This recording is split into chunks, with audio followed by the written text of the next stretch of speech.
Video பார்க்குற எல்லாருக்குமே வணக்கம்.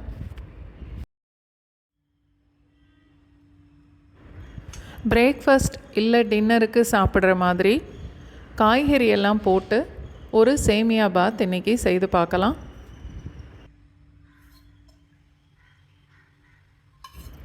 ரெண்டு 3 டீஸ்பூன் அளவுக்கு எண்ணெயும் அதோட 2 டீஸ்பூன் அளவுக்கு நெய்யும் சேர்க்குறேன்.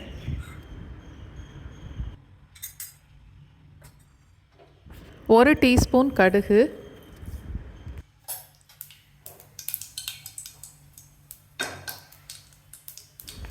மீடியம் சைஸில் ஒரு வெங்காயம் பொடிசாக வெட்டினது, 4 பச்சை மிளகாய், 5 இல்லை 6 பல் பூண்டு அதுவும் பொடிசாக வெட்டணும், 2 கொத்து கருவேப்பிலை,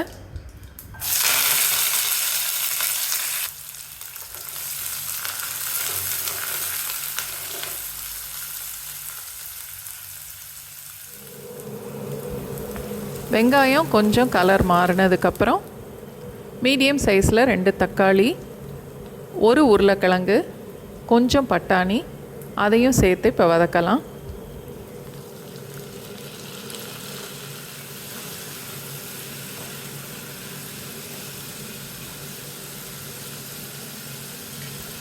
அடுப்பு லோ ஃப்ளேமில் மாற்றிட்டு காயெல்லாம் பாதி அளவுக்கு வேகிற வரைக்கும் மூடி போட்டு வச்சிடலாம்.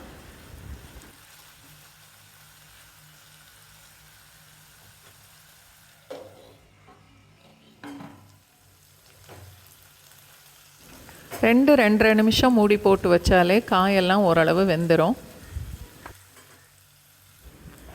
1 கப் அளவுக்கு எம்டிஆர் ரோஸ்டட் சேமியா சேர்க்குறேன். சேமியா காய்கறி எல்லாம் சேர்த்து இன்னும் ஒரு 2 நிமிஷத்துக்கு வதக்கணும்.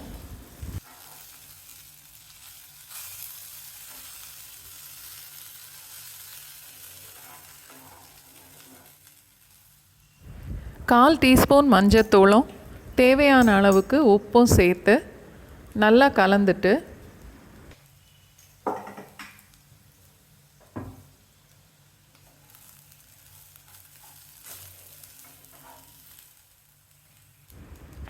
நல்லா கொதிக்கிற தண்ணி 1.5 கப் அளவுக்கு நான் இப்போ சேர்க்குறேன்.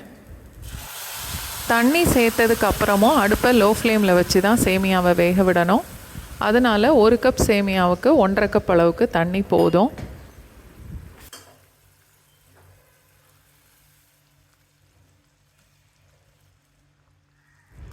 ரெண்டு நிமிஷத்துக்கு மூடி போட்டு லோ ஃப்ளேம்லேயே வச்சிடலாம்.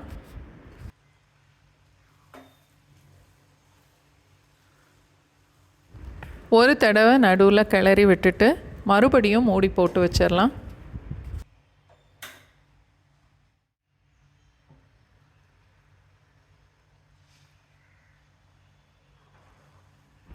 இப்போது காய்கறி சேமியா எல்லாமே நல்லா வெந்திருக்கும்.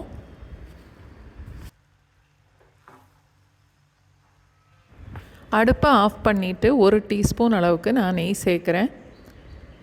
கொத்தமல்லி இலை இருந்தால் கூட சேர்த்துக்கலாம்.